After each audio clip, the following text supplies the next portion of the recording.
Ayan, magandang araw mga pamangkin. Yan po, nagluto po tayo na miracle fruit. Ayan po yung kanyang pinaka parang bao. Yan po yung laman, yan yung loob. Puti po siya, puti. Ayan. Ito po yung labas niya. Ayan, parang buko ang labas. Pero malaki po siya. At ito po yung finished product ng miracle fruit. Iniluluto muna po siya. Ayan, ito po, in-strainer ko po siya. At ayan po yung sabaw niya.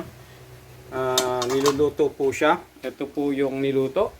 Ayan, hanggang ngayon po nakasalang pa yung isa. Dalawa po bali isinalang ko. Ayan, pinakukuluan lang po yan ng walang tubig. Juice po siya ng normal na galing sa kanya. Kaya ang luto nito ay dahan-dahan lang para magkaroon po siya ng juice. Ayan. Ito po ay masustansya. Ito po ay mabisa sa pampababa ng cholesterol. Ganon din po sa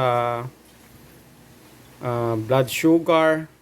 Ayan, nagjo-juice na po siya. Kung nakikita po ninyo. Yan po, wala pong tubig yan. Juice niya po yan mismo. Pero puti po yan pagka tinanggal po natin sa kanyang bao. Ayan, ito po yung bao niya. Puti po yung loob. Pero yung labas po ay berde. Ayan, na parang buko. Ito na nga po yung ating pong in-strainer na. At ito po yung kanyang juice. Palalamigin lang po natin. Napakasarap po nito. Para pong lasang wine. Red wine. Napakasarap. Pagkatapos nito, palalamigin at ilalagay sa mga botelya. At lalagay sa ref. Para po mas masarap inumin. Pwede po siya tumagal hanggang maximum of 1 month sa ref. Basta hindi matatanggal sa ref. Ayan. Napakasarap po niyan.